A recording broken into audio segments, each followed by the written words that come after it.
듣게 된 시 하나를 소개하면서 말씀을 시작하겠습니다. 한번 읽어볼게요. 오늘따라 부장님이 기분 좋아 보였다. 그래서 나도 기분이 좋아졌다. 그래서 기분이 나빠졌다. 여러분 무슨 의미인지 아시겠습니까? 부장님 기분에 따라서 내 기분이 좌지우지 된다는 것을 느끼고 다시 기분이 안 좋아졌다는 얘기죠. 두 번째 줄까지 읽었을 때 그랬구나 했는데 마지막 줄까지 보니까 회사원들의 애환이 느껴졌습니다. 부장님으로부터 영향을 받고 있는 모습. 그런데 우리에게 영향을 주는 분이 부장님만 계시는 건 아닌 것 같습니다. 우리가 살아가는 동안 때로는 마주하는 현실과 세상이 이 부장님처럼 우리에게 영향을 줄 때가 있는 것 같아요. 그래서 저에게 와닿게 한번 바꿔봤습니다. 오늘은 신제품으로 나라가 들썩거렸다. 그래서 나도 기분이 좋아졌다. 그래서 기분이 나빠졌다. 최근에 오늘 묵상 때도 나눴는데 새로 나온 핸드폰을 봤습니다. 너무 예쁜 거예요. 너무 좋아요. 그래서 그걸 왠지 가져야 할 것 같고 그걸 가지면 왠지 좀 스마트해질 것 같고 그런데 그걸 가지지 못하니까 기분이 나빠진 거죠. 사실 지금 핸드폰 잘 되거든요. 근데 갖고 싶은 거죠. 세상의 문화와 가치관이 이 부장님처럼 저에게도 영향을 주고 있었던 것입니다. 특별히 이 땅을 그리스도인답게 살아가고 싶은 우리에게 이런 식으로 세상이 주는 영향은 굉장히 강력하게 다가옵니다. 그리스도인답게 살아가는 것, 이거랑은 전혀 상관없는 곳에 우리의 시선을 집중하게 만들기 때문입니다. 오늘 이제 살펴볼 에베소서 5장의 말씀은 영향받을 수밖에 없는 이 세상 속에서 성도들에게 빛의 자녀처럼 살아가라고 권면하고 있습니다. 그런데 당시 에베소를 살펴보니까 그곳에도 그리스도인들에게 영향을 주는 부장님이 계셨더라고요. 빛의 자녀로 참 살아가기 힘든 곳이었다 싶습니다. 에베소는요, 당시 문헌들을 좀 찾아보면 정말 매력적인 곳으로 그려져요. 아시아에서 손꼽히는 대도시인데 에베소는 당시 쓰여진 그 연애 소설에서 그 땅에 이제 토박이들만 사는 그저 그런 땅이 아니라 누구든지 꿈에 그리던 그런 목적지로 그려지고 있습니다. 마치 대도시를 동경하는 시골 소년들의 시선처럼 말이죠. 에베소는요, 사람들이 늘 북적거리고요, 많은 인종들이 모이는 국제적인 도시였습니다. 그리고 수많은 문화적 요소가 모여서 정말 매력적으로 보이는 그런 가치관, 매력적인 사람들의 모습, 그런 종교들이 넘쳐나는 도시였습니다. 그곳에 있는 그리스도인들은 어땠을까요? 이 매력적으로 보이는 다양한 것들에 노출되었을 겁니다. 그리고 때로는 유혹당했을 거고요. 때로는 열등감에 시달렸을지도 모릅니다. 바로 우리의 모습처럼 말이죠. 이 시대는 굳이 대도시까지 나가지 않더라도 매력적인 것들에 얼마든지 노출되고 있습니다. SNS, 유튜브 이런 것들 보면 그냥 자동적으로 뭔가 비교하게 되죠. 그리고 나도 자랑하고 싶은 욕구들이 막 듭니다. 내가 가진 가치관을 매력 있게 어필할 수도 있고요. 때로는 우리의 눈에도 이 세상의 모습이 정말 좋아 보일 만큼 매력 있는 모습을 하고 있기도 합니다. 또한 이 에베소는요, 동시에 방탕한 곳이었습니다. 18절, 술 취하지 말라 이는 방탕한 것이니. 성경이 쓰일 당시에는 사실 알코올을 증류할 수 있는 이 기술이 없었어요. 그러나 이 자연적으로 발효된 음료를 지나치게 마셔서 취하는 문제들이 있었습니다. 당시 1세기의 유대인 철학자는 술 취함에 대하여 라는 책을 썼는데 그 책에서는 절제하지 못해서 사람들이 너무 많이 마시고 지혜롭지 않은 행동을 하게 된다, 이런 내용들이 적혀 있기도 합니다. 또 당시에 기록들을 보면 우상 디오니소스의 축제 관행과 이 술이 연관되었을 수도 있고요. 그러니까 우상 숭배랑도 연관이 돼 있을 수 있죠. 그리고 또 로마인들의 어떤 식사의 예절, 이것과도 관련이 있어서 식사 내내 이 포도주를 마셨는데 어떤 때는 너무 많이 마셔서 그 이후에 순서가 진행되지 못하는 그런 심각한 방해가 되기도 했습니다. 그러니 이 모든 것들을 종합해서 볼 때 우리가 내릴 수 있는 결론은 그 시대에 정말 술 취함은 만연했구나 하는 것을 알 수 있죠.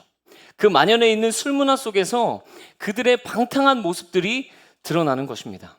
그런데 이 시대라고 다릅니까?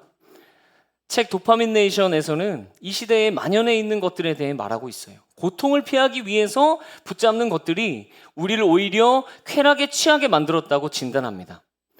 심지어 이 시대는 그 술뿐만이 아니죠. 크게는 마약부터 포르노, 담배, 스마트폰 이런 다양한 것들이 우리의 삶에 만연해 있습니다. 여러분, 우리에게 이러한 모습이 있지 않습니까? 방탕함의 모습들이 술 취함뿐만 아니라 훨씬 다양한 모습으로 우리 삶의 곳곳에 나타나고 있는 것이죠. 이렇듯 세상의 문화는 매력적이기도 하고요. 또 우리를 방탕하게 만들기도 합니다. 여러분, 여러분에게 이 세상 문화는 어떻게 다가오십니까? 당시에 그려진 모습처럼 매력적으로 다가오십니까? 혹시 이 매력적으로 다가온 이 세상의 문화 속에 술에 취한 것과 같이 방탕한 삶을 살아가고 있진 않습니까? 대체 우리는 이런 시대 속에서 어떻게 살아야 할까요? 오늘 본문 15절을 같이 한번 읽도록 하겠습니다. 시작. 그런즉 너희가 어떻게 행할지를 자세히 주의하여. 매력적인 세상을 바라보다가 그것에 물든 것은 없는지, 그렇게 살아가고 있는 것은 없는지, 어떻게 내가 행동할 것인지 자세히 주의하라고 말씀하시죠. 제가 설교를 준비하면서 제 삶을 먼저 한번 좀 돌아보았어요. 힘겹게 찾을 필요도 없이 그냥 드러나더라고요. 말씀대로 자세히 주의해 보니까 세상적 생각들이 많이 드러났습니다. 처음 도입 때 나누었던 새로 나온 전자기기에 마음을 빼앗긴 것도 확인했고요. 그걸 가지면 뭔가 제 삶이 조금 더 나아질 것 같은 그런 생각이 드는 거예요. 그리고 설교를 잘하는 사람이 되고 싶은, 결과에 집착하는 모습도 저에게 발견할 수 있었어요. 능력주의적인 그런 모습이죠. 그러면서 무언가 두려움에서 도망가고 싶을 때, 잊고 싶을 때 어떤 드라마를 보면서 또 어떤 영상을 보면서 떠나버리는, 회피하는, 그것들을 의존하는 저의 모습도 발견할 수 있었습니다. 여러분은 자세히 주의할 때 무엇이 드러나십니까? 세상의 영향을 여러분 우리의 삶을 자세히 주의함 가운데 발견하셨으면 좋겠습니다. 그리고 오늘 이 밤에 성령님께 그렇게 좀 기도했으면 좋겠어요. 성령님, 우리의 마음을 감찰하여 주시고 책망하여 주시고 말씀해 주세요. 이런 기도로 나아가는 이 밤 되기를 소망합니다. 여러분, 세상의 영향을 받을 수밖에 없습니다. 그러나 때때로 우리를 빛의 자녀로 살아가게 하시는 하나님의 도우심이 있는데요. 우리가 빛의 자녀로 살아갈 수 있게 도우신 하나님의 도우심, 두 가지를 함께 살펴보도록 하겠습니다. 첫 번째는요, 지혜 있는 자로 살아가야 한다는 것입니다. 15절 하반절을 같이 읽겠습니다. 시작. 지혜 없는 자 같이 하지 말고 오직 지혜 있는 자 같이 하여. 자세히 주의하는 것을 통해서 지혜 있는 자처럼 살아가라고 하시죠. 사도 바울은요, 지혜를 얘기할 때 세상의 지혜와 하나님의 지혜를 구분했습니다. 세상의 지혜, 하나님의 지혜. 사실 세상의 지혜는요, 우리가 의지하기에는 연약합니다. 계속 바뀌잖아요. 예를 들면 육아의 방식, 환경을 바라보는 관점, 정치, 경제, 어떤 다양한 분야의 지혜는요, 계속해서 바뀌고 있어요. 또 새로운 과학이 또 발전하고 새로운 이론이 등장하면 또 우리의 지혜는 바뀝니다. 그게 세상의 지혜예요. 예를 들어 산업화 시대에는 석탄, 석유 이런 화석 연료들을 사용하는 것이 지혜로운 것이었어요. 그러나 요즘에는 기후변화 때문에 화석 연료를 최소화하는 것이 지혜로운 선택이죠. 그러니까 세상의 지혜는 그 시대, 그 상황에 따라서 달라진다는 것입니다. 최근 베스트셀러인 불변의 법칙이라는 책이 있습니다. 저도 아직 읽어보지는 않았는데 이 책의 집필 의도가 굉장히 인상적이더라고요. 세상이 엄청나게 빠르게 발전하면서 많은 것들이 변하고 있는데 어떤 사람이 아마존 창업자에게 물었대요. 선생님, 1년 뒤에 세상은 어떻게 변할까요? 근데 이 사람이 이렇게 말했다고 합니다. 앞으로 10년 안에 세상은 어떻게 될까? 사람들은 궁금해합니다. 1년 뒤에 어떻게 될까? 사람들은 궁금해합니다. 하지만 10년 후 세상에 대비하는 가장 좋은 방법은 10년 후에도 바뀌지 않을 것들을 아는 것입니다. 이렇게 대답했다고 하더라고요. 아주 중요한 통찰이죠. 절대 바뀌지 않는 것들을 이해하면 보이지 않던 것들이 보이고 삶에서 내리는 결정들 또한 훨씬 더 지혜로운 방향으로 향한다. 여러분, 성경이 다르게 보이지 않습니까? 이 통찰을 우리가 접하고 나서 성경이 다르게 보이지 않습니까?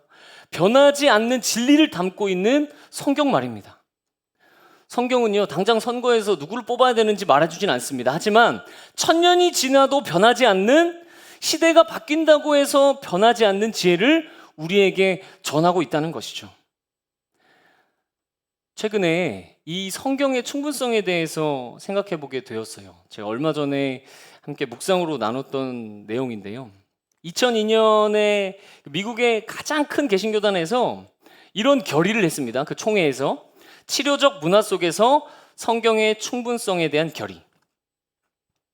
당시에 미국은 인본주의 심리학의 영향 때문에 우리가 심리적으로 겪는 고통, 그리고 정서적인 어떤 고통에 대해서 성경적인, 도덕적인 어떤 기준을 갖다 대는 게 아니라 그 모든 것을 수용해야 돼요, 그 모든 것을 치료로 바라봐야 돼요 하는 그런 문화들이 있었습니다. 이런 것들을 치료적 문화라고 하는데요. 그럼 성경은 그런 고통의 문제를 다루기에 충분합니까? 충분하지 않습니까? 이런 치료적 문화가 우리에게 만연했다는 것은요, 성경이 그런 것들을 다루기엔 충분하지 않다는 전제를 깔고 있는 것이죠. 그래서 이 교단에서 이런 결의를 한 겁니다. 우리의 영적, 도덕적, 심리적 상태를 포함한 우리의 삶의 모든 측면은 성경의 적용과 순종에 의해 알려지고 지배되어야 합니다. 이렇게 결의했어요. 물론 적절하게 의학적인 치료를 해야 되는 그런 기준은 분명히 있습니다. 제가 이 결의문을 보면서 성경을 바라보는 제 관점을 좀 돌아보게 됐어요. 나는 정말로 성경이 우리의 인간의 이 전인에 적용하기에 충분하다고 나는 믿고 있나? 이 살아가는 것, 그리고 죽는 것, 또 죽은 이후에까지 내가 성경을 붙들기에 성경은 충분한가? 부끄럽게도 이 질문을 하면서 이 질문 앞에 성경 말씀이 정말 새롭게 다가왔어요. 제가 말씀을 전하는 사람인데 말씀이 내 삶을 변화시키기에 충분하지 않다고 제가 믿었던 거죠. 여러분은 어떠십니까? 말씀이 우리 삶의 모든 영역에 적용하기에 충분하다고 믿으십니까? 간절히 바라기는 이 우리의 모든 삶의 영역 가운데 하나님의 방식을 적용해 나가며 주님께서 우리에게 허락하신 그 말씀을 사랑하고 순종하는 우리의 삶이 되기를 소망합니다. 그렇다면 성경은 이 하나님의 지혜에 대해서 뭐라고 말씀하실까요? 시편 111편 10절의 말씀 우리 같이 읽겠습니다. 같이 읽겠습니다. 시작. 여호와를 경외함이 지혜의 근본이라. 지혜의 근본이라. 이 원어를 살펴보면 시작이란 단어로 바꿀 수 있는데요. 우리가 발휘하고 적용해야 할 모든 지혜가 하나님을 경외하는 것에서부터 시작되어야 한다는 것입니다. 성경을 계시하신 그 통로가 된 유대인들, 그 유대인들에 있어서는요, 이 지혜가 영적인 것, 또 학문적인 것, 실제적인 것, 이런 것들 따로 구분하지 않습니다. 다 합쳐서 지혜라고 해요. 즉 우리가 살아가는 어떤 삶의 지혜, 학문의 지혜, 영적인 지혜, 모든 것이 하나님을 경외하는 것으로부터 시작되어야 한다는 것이에요. 하나님을 경외하는 것. 이걸 아주 간단히 표현하면 이렇게 표현할 수 있겠죠. 하나님의 사랑을 아는 사람들이 동시에 창조주에 대한 두려움을 갖는 것. 하나님의 사랑을 알고 동시에 창조주에 대한 두려움도 갖는 것이죠. 제가 고민했어요. 이런 경외의 모습을 우리가 어디서 찾아볼 수 있을까? 그런데 제가 한 영상을 보다가 이 몰래카메라에서 발견할 수 있었습니다. 개그맨들의 몰래카메라였는데 이런 몰래카메라를 기획한 거예요. 선배 개그맨의 차량에 지워지는 라카로 새해 인사를 쓰는 거예요. 새해 복 많이 받으세요 이렇게. 그리고 그 선배의 반응을 찍는 영상이었습니다. 이렇게 써놨어요. 새해 복 많이 받으세요. 네. 많이 열받을 것 같습니다. 이렇게 해놓으면. 역시나 차주인은 인상을 쓰고 막 욕을 하면서 막 주변을 막 서성거렸어요. 막 계속 서성거립니다. 누구야? 막 이러고. 지금 손으로 문지르고 있는 건데 문질러 보고 이게 안 지워지는 것을 발견한 후에 대노합니다. 완전히 막 열이 받았어요. 그래서 몰래카메라를 한 사람들이 약간 걱정하면서 이제 카메라를 가지고 갔습니다. 좀 무섭죠? 개그맨들의 그 선후배 사이니까. 그리고 조금 있다가 몰래카메라였고 낙하가 지워진다는 것을 알게 되니까, 그러자 갑자기 표정이 이렇게 확 풀리면서 언제 분노했냐는 듯이 막 웃는 거예요. 그러면서 야, 너희들이 바보도 아니고 설마 안 지워지는 걸로 했겠냐면서 갑자기 웃더라고요. 여러분, 이분이 갑자기 돌변한 이유가 뭘까요? 제가 추측하기로는 인성 논란이 두려웠던 게 아닐까 싶습니다. 그러니까 시청자들한테 비호감으로 보일까 봐 두려웠던 거죠. 동시에 시청자들에게 사랑받고 싶었던 거죠. 물론 우리 하나님은요, 시청자들과 다르죠. 우리의 행동 때문에 사랑을 주고 안 주고 이렇게 결정하진 않으세요. 그러나 하나님의 사랑을 받은 우리는 하나님을 기쁘시게 해드리고 싶잖아요. 하나님의 사랑을 받으면서 동시에 두려워하는 것. 여러분, 우리의 삶에 어떤 지혜를 발휘해야 되는 그런 상황들이 온다면, 지혜를 발휘해야 될 영역들이 온다면 이렇게 한번 적용해 보면 어떨까요? 하나님의 몰래카메라라고 생각해 보는 거죠. 아, 하나님이 지금 보고 계시는 몰래카메라다. 실제로 하나님이 보고 계시니까요. 그리고 하나님이 우리를 어디론가 인도하고 계시고 또 해결하실 힘이 있으니까 이렇게 적용해 보는 거예요. 아, 지금 하나님의 몰래카메라가 시작됐구나. 자, 이제 우리가 앞서서 자세히 주의하여 세상의 영향력을 봐야 된다고 했잖아요. 그런 발견한 어떤 세상의 영향이 있다면 그걸 이제 하나님 앞으로 가져가는 거죠. 그래서 아, 이것을 이렇게 행동하는 게 하나님을 경외하는 것인가? 이렇게 살아가는 것이 하나님을 경외하는 것인가? 여러분, 그 적용들 속에 또 그런 점검과 진단 속에서 하나님을 경외하는 지혜가 우리 삶에 발휘되기를 축복합니다.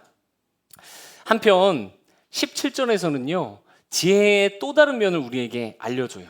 17절도 같이 읽겠습니다. 시작. 오직 주의 뜻이 무엇인가 이해하라.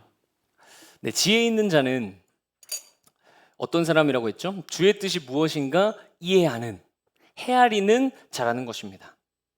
반면에 이 시대는 우리에게 어떤 메시지를 줍니까?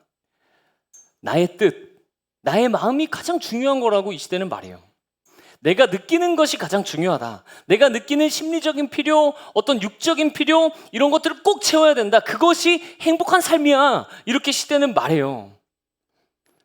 이런 시대 정신은요, 우리가 맺고 있는 모든 관계 속에서 드러날 수 있습니다. 얼마 전에 저와 아내에게서도 드러났습니다. 그저께 월요일 밤에 아내가 육퇴를 하고 학교에 있는 저에게 전화를 했습니다. 뭐 잘 지냈는지 안부 연락이었는데, 저는 이제 학교 도서관에 계속 있다가 한 10시 좀 넘어서 기숙사로 와서 전화를 받았어요. 아내 목소리가 너무 힘이 없는 거예요. 힘이 없을만 하잖아요. 이제 아이 계속 뭐 일하고 아이 육아하고 씻기고 이제 재우고 그리고 전화한 거니까 얼마나 힘들었겠습니까? 그러면 제가 어떻게 해줘야 될까요? 긍휼의 마음으로 여보 많이 힘들지, 고생했어, 이렇게 얘기해 줘야겠죠. 그게 저를 아내에게 보내신 하나님의 뜻을 헤아리는 그런 행동일 겁니다. 주의 뜻을 잘 이해한 사람의 반응일 겁니다. 그런데 약간 인성이 드러나는데 저는 좀 짜증이 났습니다. 이런 생각이었어요. 공감하시면 여러분도 충분히 그럴 수 있는 건데, 아, 나도 지금 피곤한데 이렇게 피곤한 티를 내야겠나?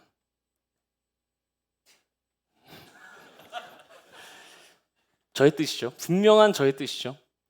위로는커녕 사무적인 톤으로 통화를 마쳤습니다. 그래, 알겠어, 끊어. 그리고 정신을 차려보니까 이미 저는 속에서 짜증이 났고 안타까운 반응을 한 뒤였습니다. 그래서 재빨리 미안하다고, 오늘 너무 수고했다고 하트를 붙여서 연락을 했습니다. 예, 다행히 잘 마무리되었습니다. 여러분, 이렇게 그냥 우리 삶의 작은 어떤 일상의 영역에서요, 나의 뜻 그리고 주의 뜻 분명히 충돌할 때가 많은 것 같습니다. 그때마다 우리에게 주의 뜻을 헤아리는 지혜가 있었으면 좋겠습니다. 정말 단적으로 저희 아내와의 관계 속에서 말씀드렸지만, 여러분, 일상의 모든 영역에서 그때마다 어리석은 자로서가 아니라 하나님의 뜻을, 주의 뜻을 이해하고 헤아리는 자로 살아가시기를 축복합니다. 이렇게 첫 번째는 지혜였습니다. 지혜 있는 자처럼 살아가는 것. 두 번째는 따라해 보겠습니다. 성령의 충만함으로 살아가야 합니다. 성령의 충만함으로 살아가야 합니다. 네, 18절 같이 한번 읽을 텐데요. 네, 같이 읽겠습니다. 시작. 술 취하지 말라. 이는 방탕한 것이니 오직 성령으로 충만함을 받으라. 하나님은 우리의 의지로 지혜 있는 자처럼 살 수 없다는 것을 아십니다. 그리고 성령으로 충만한 가운데 그 도우심 안에 거할 수 있도록 말씀하시는 거죠. 그런데 특이하게도 성령으로 충만함을 받으라는 말씀과 술 취하지 말라라는 말씀을 같이 놓고 말씀하시죠. 이게 어떤 연관이 있는 걸까요? 여기 이제 술 취한다 이 말은 원어적으로 보면은 조금 이제 술에 취해서 이렇게 뭐 이 정도가 아니라 완전히 인사불성된 상태를 말해요. 그러니까 이것은 술 취한 것과 성령 충만한 것이 우리 삶에 미치는 영향의 공통점 때문입니다. 그러니까 술에 취하면 내 의지와 상관없이 술에 의해서 완전히 지배된 상태가 되는 건데 이런 것처럼 우리가 성령의 충만함을 받아야 한다는 것이죠. 성령님께 우리의 의지를 모두 내어놓고 살아가는 것, 그것이 술 취하는 것과 성령 충만함을 받는 것이 연관성입니다.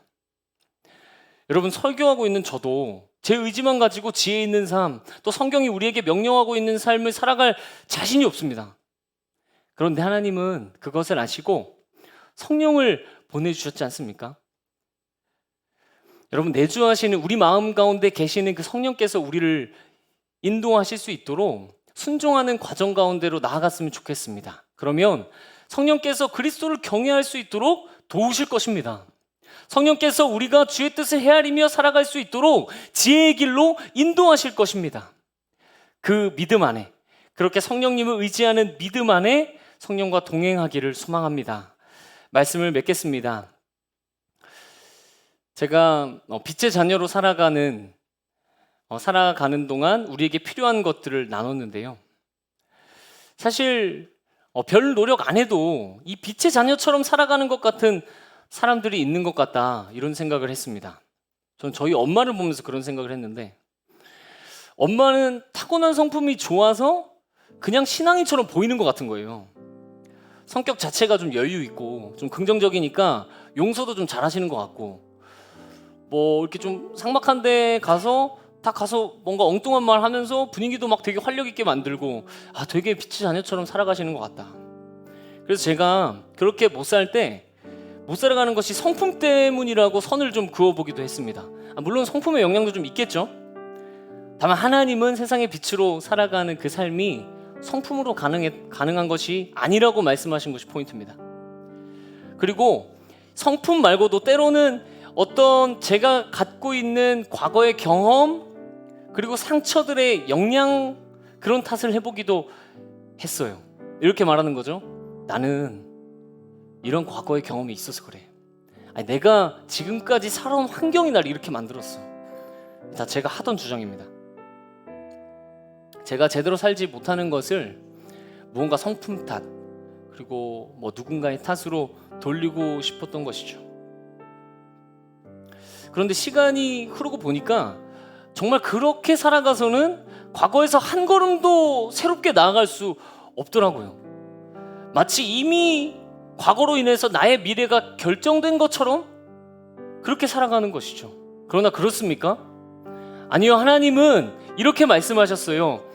고린도후서 5장 17절, 그런즉 누구든지 그리스도 안에 있으면 새로운 피조물이라, 이전 것은 지나갔으니 보라 새 것이 되었도다. 아멘.